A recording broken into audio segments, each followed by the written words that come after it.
Vera had hunted across 12 star systems. She had killed creatures that breathed fire and beasts that could crush metal with their bare hands. She had taken trophies from warrior species that other predators feared to approach. But nothing gave her more pleasure than hunting humans. They were soft. They were emotional. They formed bonds with each other that made them stupid and predictable.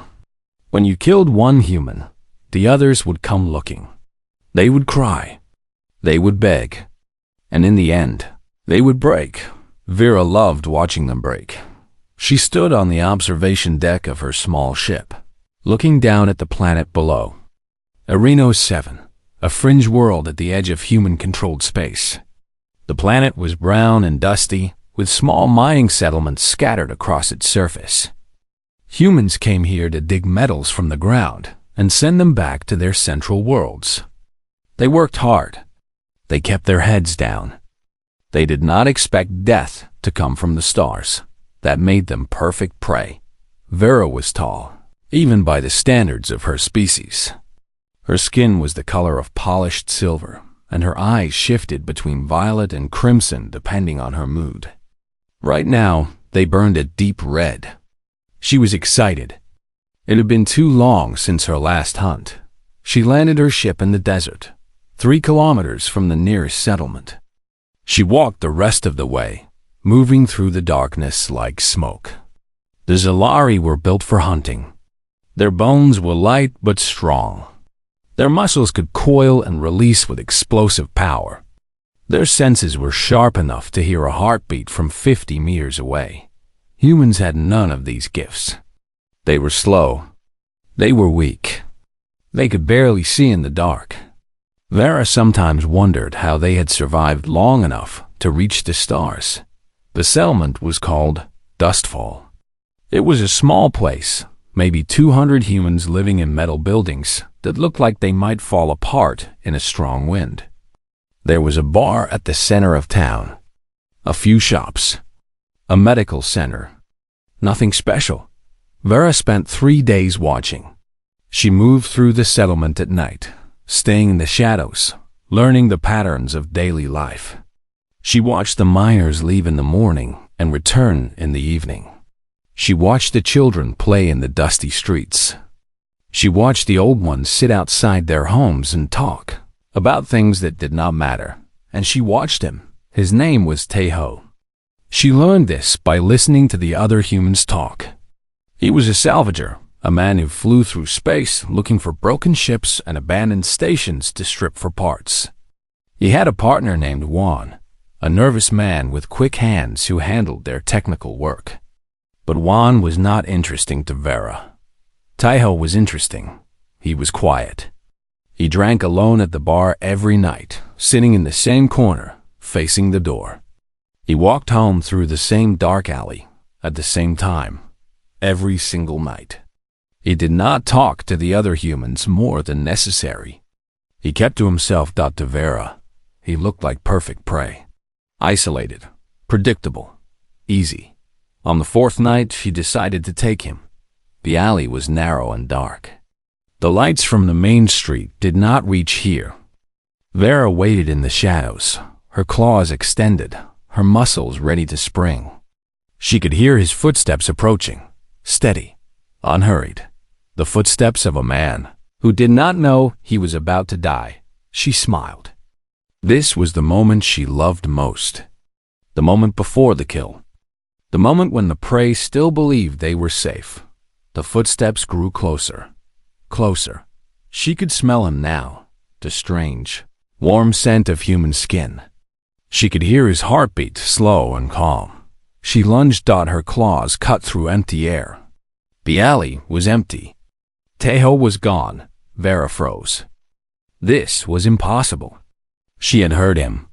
She had smelled him. He had been right there, just meters away. No human could move that fast. No human could disappear like that. For the first time in centuries, Vera felt something cold in her chest. Confusion, uncertainty. Then she heard his voice. "I was wondering when you would show yourself." The voice came from behind her. Vera spun around, her claws raised, ready to strike. But before she could move, something hit her from above. A net made of glowing wire wrapped around her body and slammed her to the ground. The wire burned where it touched her skin. She screamed and tried to tear it apart, but her claws could not cut through it. Electromagnetic wire. Made to contain Zilari prisoners, Tejo stepped out of the shadows. He was not tall. He was not muscular. He looked like any other human, ordinary, unremarkable, forgettable. But his eyes were different. They were calm, patient. The eyes of someone who had been waiting for this moment for a very long time. He looked down at Vera as she struggled against the net. He did not smile. He did not gloat. He simply watched, like a scientist studying an insect. How? Vera hissed. The word burned in her throat. She was Zilari. She was the hunter. This was not supposed to happen. Tejo crouched down beside her. His face was close to hers now. She could see the tiny lines around his eyes. She could see the gray hairs at his temples. He was older than she had realized. "You are not the first Zilari I have met," he said. His voice was quiet, soft, almost gentle. "You are not the first one to hunt in this system, and you will not be the last. But you made a mistake that all your kind make." He leaned closer. "You thought we were prey." Vera felt the cold thing in her chest grow larger. It spread through her body like ice water in her veins. She realized what the feeling was. Fear. She, Vera of the Silver Clan, hunter of 12 systems, killer of thousands, she was afraid of this ordinary human with his calm eyes and quiet voice. Tejo stood up. He pulled a small device from his pocket and pressed a button. Vera felt her body go numb.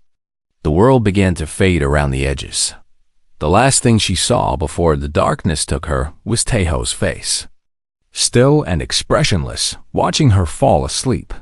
The hunter had become the hunted, and she had no idea what was coming next. Vera woke up in darkness. Her head hurt. Her body felt heavy and slow. She tried to move, but her muscles did not respond the way they should. Whatever drug the human had used on her was still in her system. She forced her eyes open and looked around. She was in a small room with metal walls. The ceiling was low. There were no windows. A single light glowed in the corner, too dim to see clearly by. The air was cold and smelled like machine oil. A cage. She was in a cage. Vera tried to stand. Her legs shook, but she managed to get to her feet. She walked to the nearest wall and ran her claws across the surface. The metal did not scratch. She pressed harder. Still nothing. She recognized the material. Zilari alloy. The same metal her own people used to build their prison ships. It was the only substance in the galaxy that could hold a Zilari hunter. This human had built a cage specifically for her kind. Rage exploded inside her chest. She threw herself at the walls, slashing and striking with all her strength. She screamed until her throat burned. She attacked the door, the ceiling, the floor. Nothing moved. Nothing broke. The cage held. When she finally stopped, her hands were bleeding and her body was shaking with exhaustion. She collapsed against the wall and sat there in the darkness, breathing hard. How long she sat there, she did not know. Hours, maybe. Days. There was no way to tell time in this place. The light never changed. No one came. Then she heard footsteps. A section of the wall slid open, and Tejo stepped into the cage. He was carrying a tray with food and water. He set it down on the floor between them. Vera stared at him with burning eyes. "When I get out of here," she said, "I will kill you slowly. I will take you apart, piece by piece. I will make you beg for death." Tejo looked at her. His expression did not change. "Eat," he said. "You need your strength. I do not need anything from you. Suit yourself." He turned and walked back toward the door. "Wait," The word came out before Vera could stop it. She hated herself for saying it, but she needed to understand. She needed to know how this had happened. How did you know? How did you know I was coming? Tejo stopped at the door. He did not turn around. I have been waiting for one of your kind for 5 years, he said. I have studied your species. I know how you hunt. I know how you think. I know your weaknesses. He paused. And I know what you did on a station called Horizon's End. Horizon's End. Vera remembered the name. A human station in a distant system. She had hunted there many years ago. Taken 3 or 4 trophies, she did not remember exactly. It had been a good hunt. So this is revenge, she said. You lost someone. Now you want to make me pay. Tejo finally turned to face her. For the first time, she saw something flicker in his eyes. Something dark and cold. My sister, he said. Her name was Su Yian. She was 23 years old. She was working as a medical assistant on that station. She had just gotten engaged. She had her whole life ahead of her. He reached into his pocket and pulled out a small device. A hologram flickered to life in his palm, the image of a young woman with kind eyes and a gentle smile. She looked nothing like Tejo. Her face was soft where his was hard. Her eyes were warm where his were cold. Do you remember her? Tejo asked. Vera looked at the hologram. She searched her memory. Horizon's End had been a long time ago. She had killed so many humans since then. They all looked the same to her, but then she saw it. Something in the woman's eyes. Something that stirred a memory. She did not scream, Vera said slowly. When I caught her, when I took her, she did not scream. She just looked at me, like she was not afraid. The hologram flickered off. Tejo put the device back in his pocket. That was Su Yian, he said. She was always the brave one, the strong one. I was the soldier, but she was the one with real courage. He walked toward Vera. She tried to stand to show strength, but her body would not cooperate. She could only sit there as he crouched down in front of her, his face close to hers. I am not going to kill you, he said. Not yet. First, you are going to tell me everything. How many humans have you killed? Where did the Zilari take their prisoners? Who leads your hunting clans? Vera laughed. It was a harsh, bitter sound. You think I will tell you anything? I am Zilari. We do not break. We do not talk.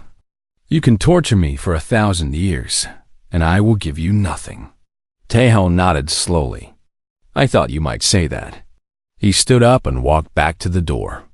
He paused with his hand on the control panel. I am not going to torture you, Vera of the Silver Clan. I am not going to beat you or starve you or hurt you. That is not how I work. He looked back at her over his shoulder. His eyes were calm, patient, terrifying. I am going to wait. Days, weeks, months, however long it takes. I am going to come here every day and sit with you and talk to you and show you pictures of the people you have killed. I am going to make you see them as people, as mothers and fathers, as sons and daughters, as lovers and friends. He pressed the control panel. The door began to slide open.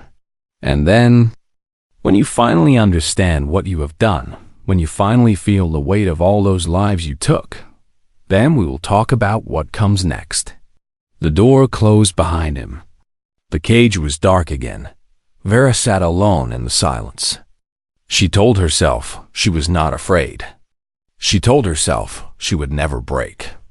She told herself that she was the hunter and he was just a weak, soft human.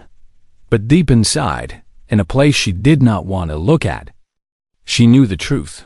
She had finally met a predator more patient than herself, and she had no idea how to fight him.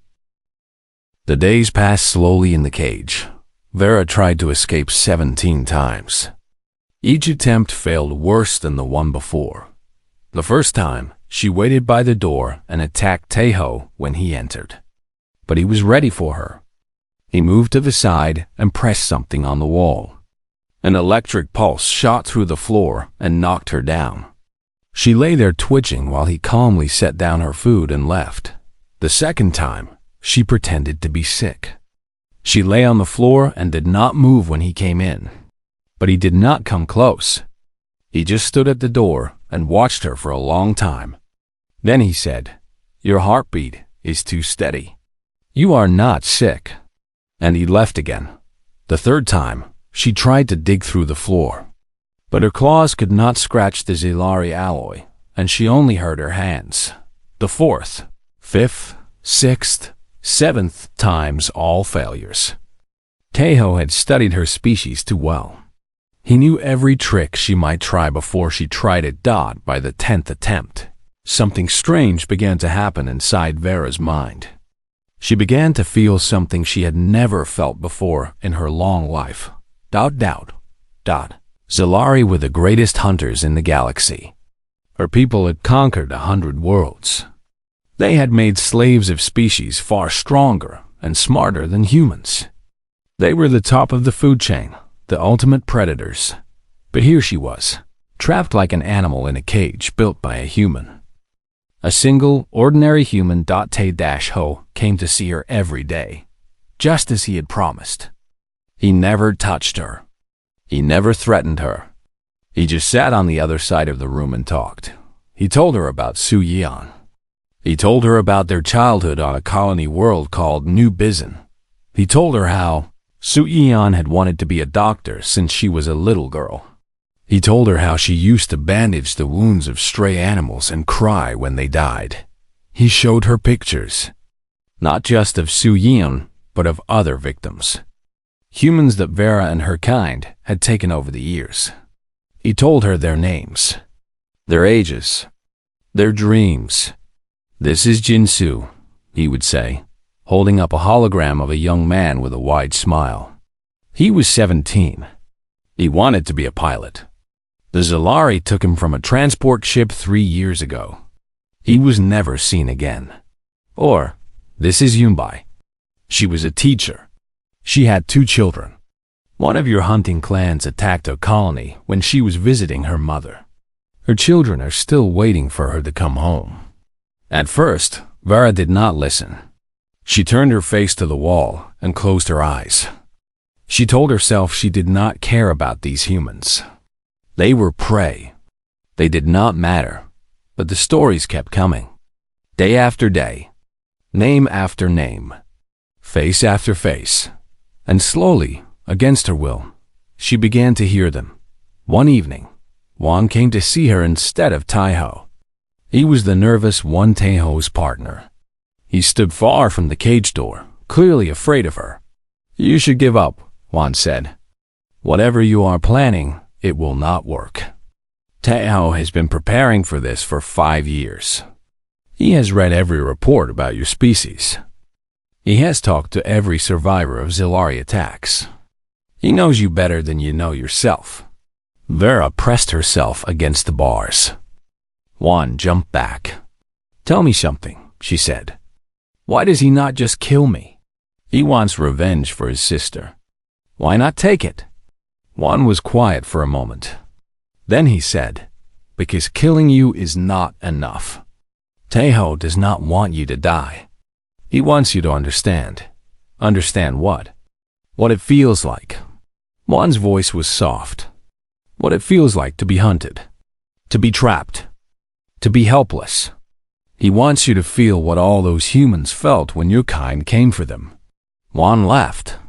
Vera stood alone in her cage, thinking about his words.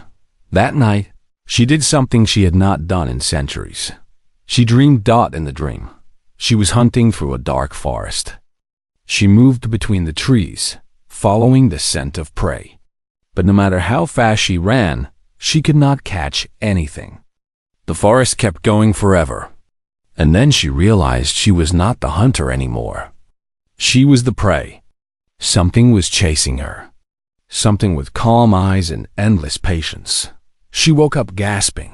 The next day, when Taeho came, She did not turn away. She looked at him directly for the first time in weeks. "How did you become this?" she asked. "How did a human become a hunter?" Taeho sat down across from her. His face was tired. There were dark circles under his eyes. "I was a soldier once," he said. "Special forces. I was trained to hunt people, enemy soldiers, terrorists, criminals. I was good at it. Very good. But after Su Yian died, I left the military. I became something else." "What?" He looked at her with those calm, cold eyes. "A specialist. Someone who hunts the hunters. Someone who finds the Zalari who prey on humans and makes sure they never hunt again." Vera stared at him. In that moment, she understood something that changed everything. This man was not prey that has escaped. He was not a victim who got lucky. He was a predator. He had always been a predator. He had just been sleeping, waiting for the right moment to wake up, and now he was awake. "What do you want from me?" Vera asked. Her voice was quiet, almost respectful. Taeho leaned forward. "I want you to help me destroy everything your people have built. Every hunting ground, every trophy hall, every clan that has ever taken a human life." He stood up. "Think about it. I will be back tomorrow." He left her alone in the cage. But this time, Vera did not feel angry. She felt something new, something she had never expected. She felt curious. Taeho kept coming every day. But now, the conversations were different. Vera began to talk. Not about herself, not about her feelings. She was not ready for that. But she answered his questions about her people. She told him things that no Zalari had ever told a human before. She told him about the hunting clans. There were 12 major clans, each one controlling a different sector of space. They competed with each other for the best hunting grounds and the most impressive trophies. A Zalari's status in society depended on what they had killed and how difficult the kill had been. She told him about the ranking system. Common prey animals, simple creatures, earned no respect. Sentient species earned more. But humans were considered the ultimate prize.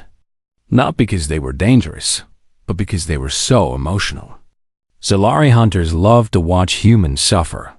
They loved to see the fear in their eyes, the desperation in their movements. They called it the sweet kill. Taeho listened to everything. His face never changed.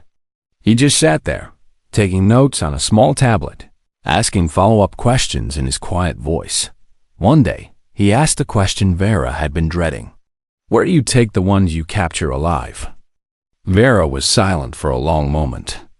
She knew this was the real reason he had kept her alive. This was the information he really wanted. "There is a place," she finally said. "It is called the Crimson Field." She saw something flicker in Taeho's eyes. Interest, hunger. "Tell me about it." Vera closed her eyes. The memories came flooding back, memories of blood and screaming and the thrill of the chase. "It is a private hunting preserve," she said. "A moon, hidden in a system with no official name. The richest Zalari nobles, clan leaders, wealthy merchants, they pay enormous sums to hunt there. But they do not hunt animals. They hunt sentient beings. Prisoners captured from 100 different worlds." She opened her eyes and looked at Taeho. Humans are the most popular prey. They are brought to the Crimson Field by the thousands. They are released into the hunting grounds, given a small head start, and then she made a cutting motion with her claw. The hunt begins. Taeho's jaw tightened. It was the first real emotion she had seen on his face in weeks. "My sister," he said. "She was taken there?" Vera nodded slowly. Horizon's End was a collection point. "We captured prey there and transported them to the Crimson Field. Your sister would have been taken with the others." "Is she still alive?" The question hung in the air between them. Vera saw the tiny spark of hope in his eyes, the desperate wish that maybe, Somehow, his sister had survived. She could have lied. She could have told him what he wanted to hear. But something stopped her. Maybe it was the weeks of stories, the faces, the names. Maybe it was something else. No, she said quietly. The hunts on the Crimson Field are always fatal. No prey survives. I am sorry. For a long moment, Tejo did not move. He did not speak. He just sat there, staring at the floor, his hands clenched into fists. Then he looked up. His eyes were wet, but his voice was steady. Thank you for telling me the truth. He stood up and walked to the door.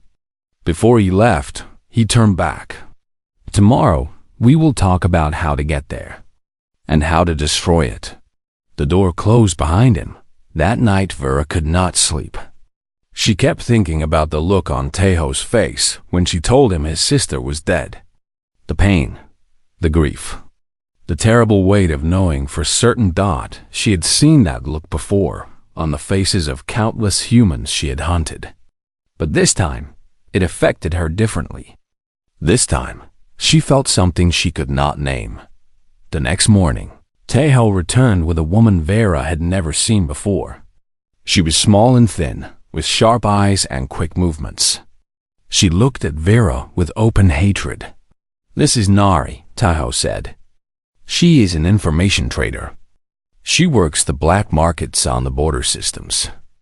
She has contacts everywhere, including among the Zolari. Nari stepped forward. I have been gathering information on the Crimson Field for 3 years. I know where it is. I know how to get in. But I need someone who has actually been there. Someone who knows the layout, the security systems, the patrol schedules. She looked at Vera with cold eyes. That is where you come in. Vera understood. They wanted her to guide them to the Crimson Field. They wanted her to help them infiltrate the most protected hunting. Preserve in the galaxy, it was. Madness. Suicide. No one had ever attacked the Crimson Field and lived. Why should I help you? Vera asked. You are my enemies. You are keeping me prisoner. Tejo stepped forward. Because I am giving you a choice. He held up 2 holographics. The first showed the Crimson Field, a red moon covered in forests and hunting grounds. The second showed a dark space station with the symbol of a broken chain. Option 1, Tejo said. You help us destroy the Crimson Field. You guide us in, you help us fight, and you help us burn that place to the ground. When it is over, I will let you go. Free. No conditions. He pointed to the second image. Option 2. I hand you over to the Human Reclamation Front. They are a group of humans who have learned how to make Zolari deaths last a very long time. They hate your kind more than I do. What they would do to you. He shook his head. Even I do not want to think about it. Vera looked at the images. She thought about the Crimson Field, the place where she had hunted so many times, where so many humans had died screaming. She thought about the Human Reclamation Front, the story she had heard about what they did to capture Zolari. And she thought about Tejo, this strange, patient, dangerous human who had turned her from hunter to prey. If I help you, she said slowly, how do I know you will keep your word? How do I know you will not kill me the moment the Crimson Field is destroyed? Tejo looked at her for a long moment.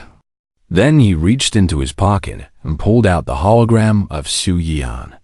My sister believed in keeping promises, he said. She believed that your word was the most important thing you had. I am not like her. I am harder, colder, more willing to do terrible things. But I made her a promise before she died. I promised I would never become a monster, no matter what happened. He put the hologram away. I will keep my word to you, Vera, because that is how I keep my promise to her. Vera looked into his eyes. She searched for deception, for lies, for hidden cruelty. She found nothing but cold, honest truth. Very well, she said.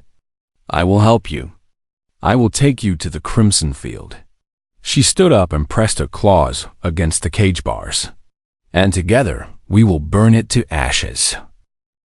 The journey to the Crimson Field would take 3 weeks. Taeho's ship was called the Silent Wake. It was an old salvage vessel, ugly and worn, with rust on the outer hull and scratches on every surface. But inside, it was something else entirely. Taeho had spent years modifying it, reinforcing the armor, upgrading the engines, installing weapons that a simple salvage ship should never have done. It was a warship dressed as a garbage truck. Vera was allowed out of her cage, but she was not free. A thin metal band wrapped around her ankle, connected to the ship's computer. If she tried to harm anyone or access restricted areas, the band would shock her unconscious. If she tried to remove it, it would inject her with a paralytic drug. Tae-ho took no chances. For the first few days, Vera kept to herself. She stayed in her small cabin, ate her meals alone, and avoided the others. Juan clearly did not trust her. He watched her with nervous eyes whenever she walked through the corridors. Nari was even worse. She looked at Vera like she was something disgusting that needed to be cleaned up. Only Taeho treated her normally. He included her in mission planning. He asked her opinions about Zalari tactics. He spoke to her like she was a person, not a prisoner. It confused her. One night, Vera could not sleep. She walked through the quiet corridors of the ship until she found the training room. It was a small space with exercise equipment, practice weapons, and a combat simulation system. Taeho was there. He was moving through a fighting sequence, his body flowing from stance to stance with perfect control. He held 2 short knives, spinning them between his fingers as he ducked and struck at invisible enemies. His movements were fast, precise, brutal. Vera watched from the doorway. She had seen many warriors in her long life, but few moved like this. There was no wasted motion, no hesitation. Every move was designed to kill. Taeho finished his sequence and turned to face her. He was breathing hard, sweat dripping from his forehead. "You move well for a human," Vera said. "I have practiced a long time." He put down the knives and grabbed a towel. "Could not sleep?" "No." She stepped into the room. "Your ship makes strange noises." "I am not used to it." Taeho almost smiled. Almost. "It is an old ship. It complains a lot." They stood in silence for a moment. Then Vera asked the question that had been burning in her mind for days. "Why did you not kill me when you had the chance?" Taeho wiped his face with the towel. He did not answer right away. "Because killing you would have been easy," he finally said. "And easy things do not satisfy me anymore." He sat down on a bench and looked up at her. "I spent 5 years planning how to catch one of your kind. I learned your language. I studied your history. I analyzed hundreds of hunting reports. I trained my body to move faster, react quicker, strike harder.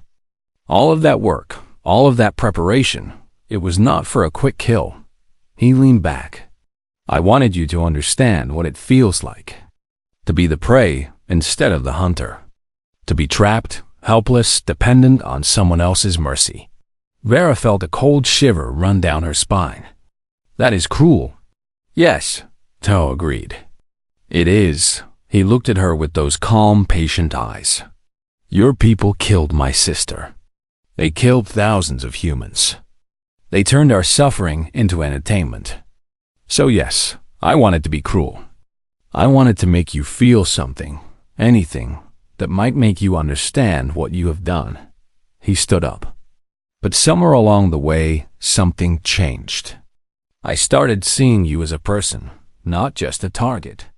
I started wondering if maybe there was something inside you that could change. Something that could feel regret." He walked toward the door. "Was I right?" The question hung in the air. Vera did not know how to answer.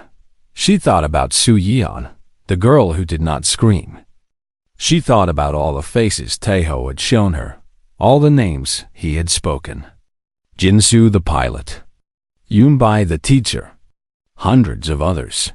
For centuries, she had seen humans as prey, as entertainment, as things to be hunted and killed without a second thought. But now, standing in this training room, looking at this strange, dangerous, patient human, she did not know what she saw anymore. I do not know, she said honestly. I have never felt regret before. I do not know if I am capable of it. Taeho nodded. That is a more honest answer than I expected. He paused at the door. We still have 2 weeks until we reach the Crimson Field. Maybe by then, you will have figured it out. He left. Vera stood alone in the training room, surrounded by weapons and silence. Over the next 2 weeks, something changed between them. They began eating meals together. They talked not just about the mission, but about other things. Their pasts, their beliefs, their fears. Taeho told her about his childhood, how he and Su Yeon had been orphans, raised by their grandmother on a poor colony world. How he had joined the military to earn money for Su Yeon's education. How proud he had been when she graduated from medical school. Vera found herself sharing things too. She told him about the Zelari homeworld, a cold, dark planet where only the strong survived. She told him about her first hunt, her first kill, the moment she had become a true hunter. She told him how empty her life had felt for the last 100 years, how she had kept hunting because she did not know what else to do. Juan and Nari watched these conversations with suspicious eyes, but they did not interfere. One night, just before they reached the Crimson Field, Vera found Taeho sitting alone in the observation deck, staring at the stars. What are you thinking about? She asked. Su Yeon, he said. I always think about her before a mission. It helps me remember why I'm doing this. Vera sat down beside him. For a long moment, neither of them spoke. I think I understand now, she finally said. Why you kept me alive. Why you showed me all those faces. Taeho turned to look at her. You wanted me to see them as you see them. As people, not as prey. He nodded slowly. And did it work? Vera thought about the question. She thought about Jinsu and Yunbai and all the others. She thought about Su Yeon, the girl who did not scream. Yes, she said quietly. I think it did.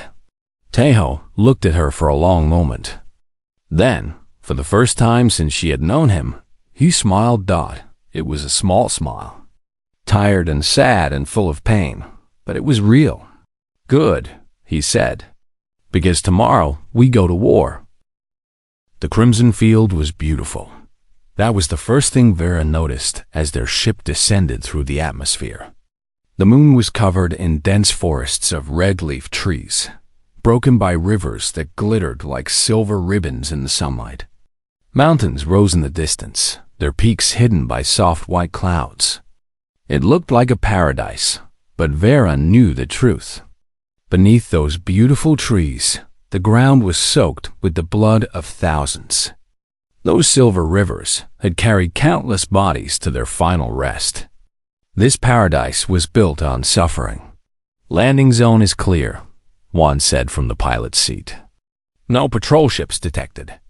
They are not expecting trouble. Why would they? Nari muttered from behind him.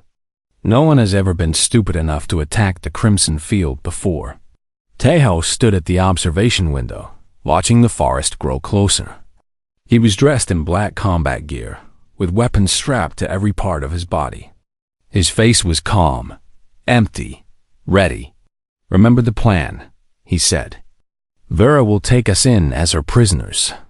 We are new specimens she is bringing to sell. Once we are inside the main facility, Juan will hack their systems and find where they are keeping the current prisoners. We free them, arm them, and fight our way out. What about the nobles? Nari asked. The wealthy hunters who come here for sport. Taeho's eyes went cold. They died too. The ship landed in a clearing near the main facility.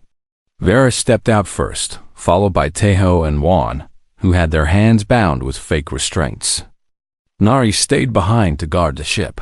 Vera's hearts were pounding as she walked toward the facility. She had been here many times before, always as a hunter, never as an infiltrator. The guards at the entrance were Zelari warriors, armed with pulse rifles and energy blades. They recognized her immediately. "Vera of the Silver Clan," one of them said, bowing slightly. "We were not told to expect you." "It was not planned," Vera replied smoothly. "I captured these specimens during a hunting trip and decided to bring them directly.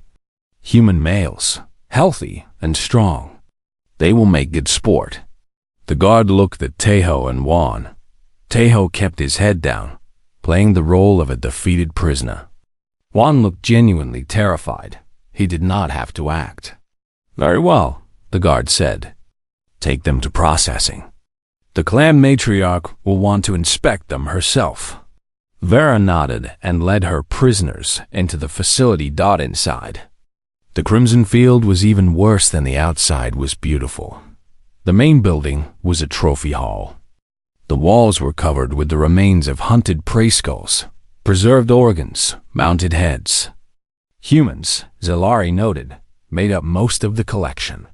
Their faces were frozen in expressions of terror, their eyes glassy and empty. Tejo's step faltered when he saw them.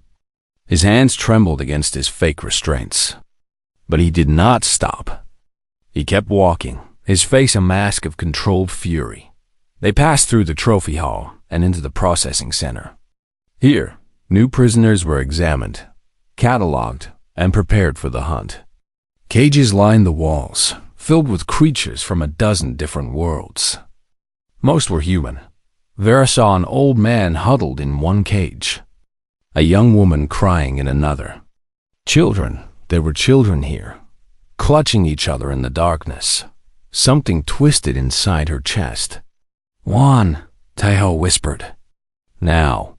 Juan slipped out of his fake restraints and pulled a small device from his sleeve. He pressed it against a control panel on the wall. For a moment, nothing happened. Then the lights flickered. Alarms began to blare. "I am in," Juan said, his fingers flying across the device's interface. "I have access to their systems. The prisoner cages are on lockdown. Give me 30 seconds. A Zelari guard appeared at the end of the corridor. "What is happening here?" "Who activated the—" He never finished his sentence. Tejo moved faster than Vera had ever seen a human move. He crossed the distance between them in an instant, pulled a knife from his belt, and buried it in the guard's throat. The Zelari collapsed without a sound. Vera stared. She had fought many battles in her life. She had killed countless enemies, but she had never seen anything like this. Tejo was not fighting like a human. He was fighting like a predator. "Cages are open," Juan announced. The doors of the prisoner cages swung open.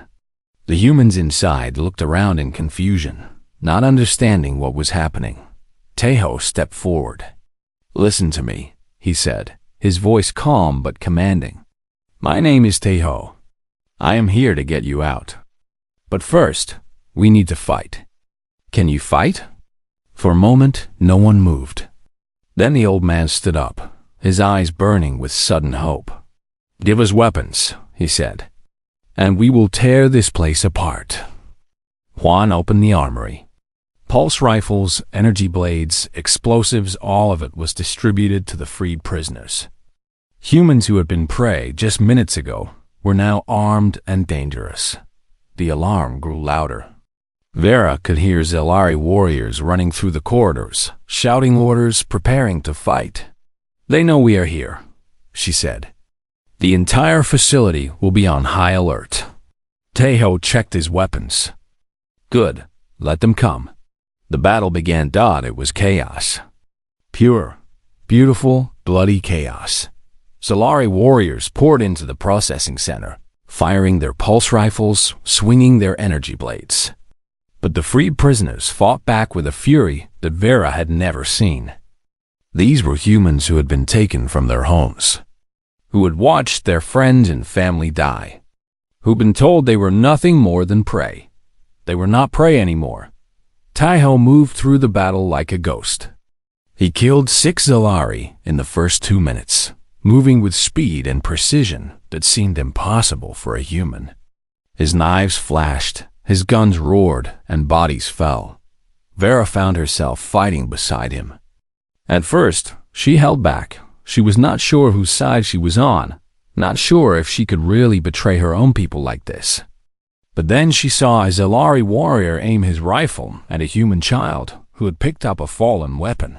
Without thinking, Vera leaped forward and slashed the warrior across the back. He screamed and fell. The child looked up at her with wide, terrified eyes.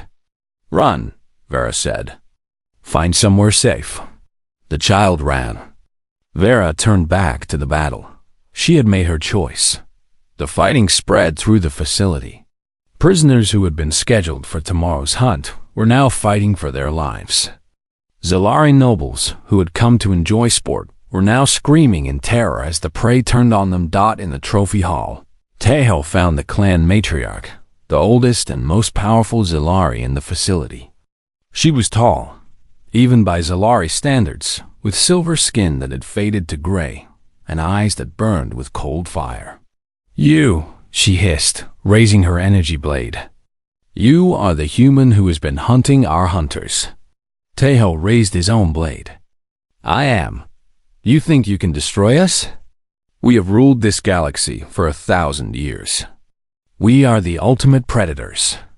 You are nothing, but—" She never finished. Taiho attacked with a speed and fury that even Vera could not follow. The clan matriarch was old and experienced, but she had grown lazy. She had spent too many years hunting defenseless prey. She had forgotten what it was like to face a real predator. The fight lasted less than a minute. At the end, the clan matriarch lay on the floor of her trophy hall, Taiho's blade at her throat. "This," Taiho said quietly, "is for every human you ever hunted."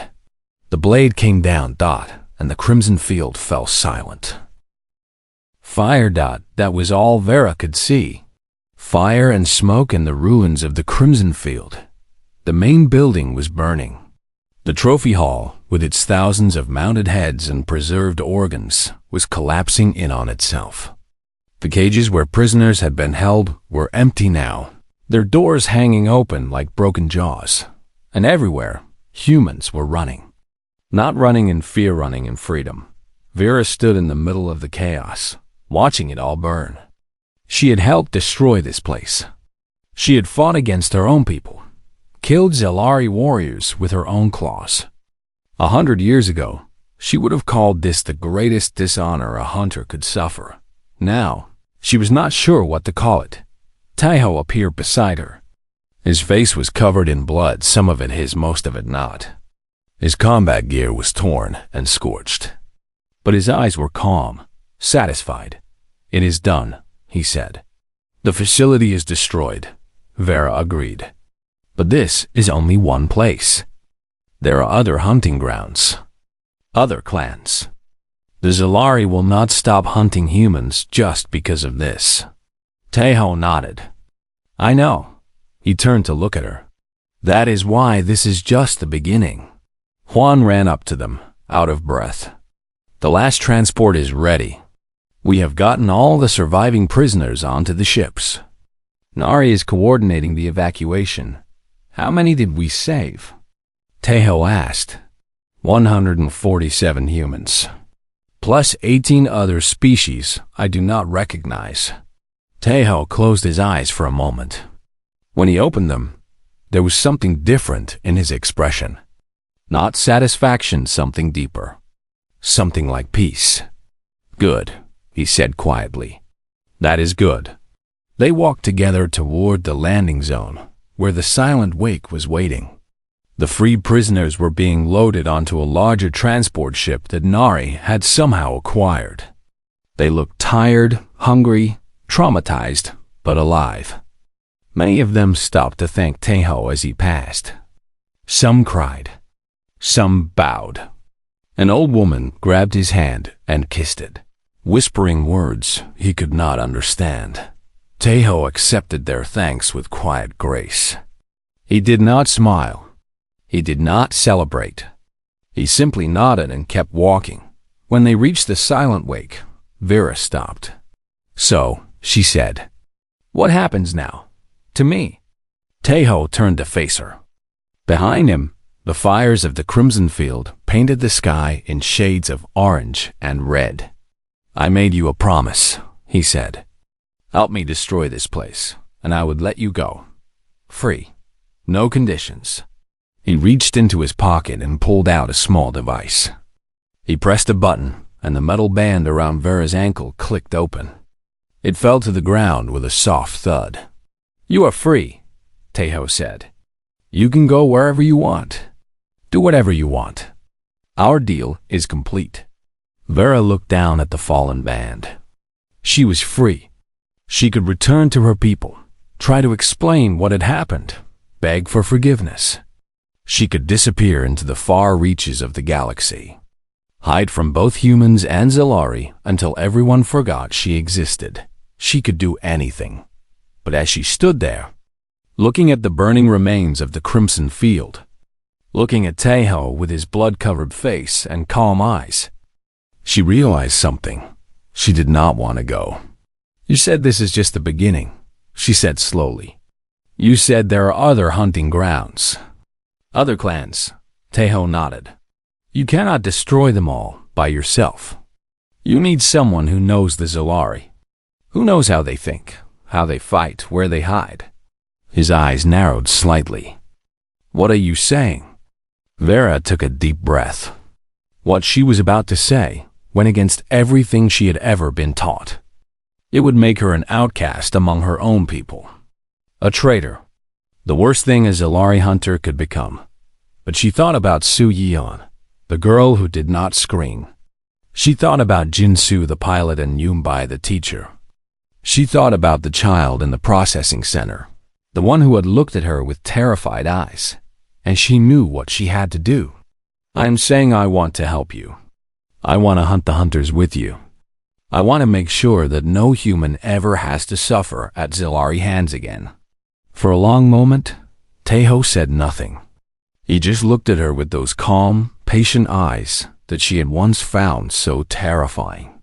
Then, slowly, he extended his hand. "Welcome to the team," he said. Vera looked at his hand. Such a strange human gesture, this pressing of palms. But she understood what it meant. She took his hand and shook it. Her silver claws wrapped around his human fingers dot an alliance. A partnership. Something that should have been impossible. But here they were. They boarded the silent wake together. Juan was already at the controls, powering up the engines. Nari was coordinating with the transport ships, making sure all the freed prisoners were safely on their way to human space dot as the ship lifted off. Vera stood at the observation window, watching the crimson field shrink below them. The fires were still burning. They would burn for days. Taeho came to stand beside her. "Before we left," he said, "I had Juan send a message to every human colony in the galaxy. Encrypted, untraceable. It contains the coordinates of every known Zalari hunting ground." Vera's eyes widened. "Every hunting ground? How did you—" "Nari's contacts. Years of research. And the data we pulled from the facility systems." He paused. "The Zalari have been hunting humans in secret for centuries. They thought no one would ever fight back. They thought we would always be prey." He turned to look at her. They were wrong. The ship entered the darkness of space. Stars appeared around them, cold and distant and endless. "What will happen now?" Vera asked. "Now, humans know the truth. They know about the hunting grounds, the clans, the preserves. They know that they have been prey." Taeho's voice was quiet but certain. "And humans do not like being prey." Vera thought about this. She thought about what would happen when the human colonies received that message. The fear that would turn to anger. The anger that would turn to action. The Zilari had awakened something they could not control. Your people will want revenge, she said. Some will. Others will want justice. Others will just want to protect their families. Tejo shrugged. But all of them will know the truth. And that is the first step. The silent wake jumped to faster than light speed. The stars stretched into lines around them and then vanished into the white blur of hyperspace. Where are we going next? Vera asked. Tejo pulled up a holographic map of the galaxy. Dozens of points glowed red. Zilari hunting grounds, clan headquarters, known gathering places. The nearest hunting ground is in the Varus system, he said. It is smaller than the Crimson Field, but just as evil. I have heard reports of human children being sold there. Vera felt her claws extend. Her eyes shifted from violet to crimson. Then that is where we go. Tejo looked at her. For a moment, something like warmth flickered in his eyes. You know, he said, when I first captured you, I thought you were a monster. A creature without conscience or compassion. And now? He turned back to the map. Now I think you are something more interesting. A monster who is learning to be something else. Vera considered this. She was not sure if it was a compliment or an insult. Maybe it was both. And what about you? She asked. What are you learning to be? Tejo was quiet for a long moment. Then he said, I am learning that revenge is not enough. Killing the hunters, burning the hunting grounds, it feels good, but it does not bring back the dead. It does not heal the wounds. He looked at her. Maybe healing is what comes next. After the hunting is done, the ship flew on through the endless dark. Behind them, the crimson field was ash and memory. Ahead of them, a galaxy waited full of hunters and prey, monsters and heroes, endings and beginnings. The hunted had become the hunters, and they were just getting started.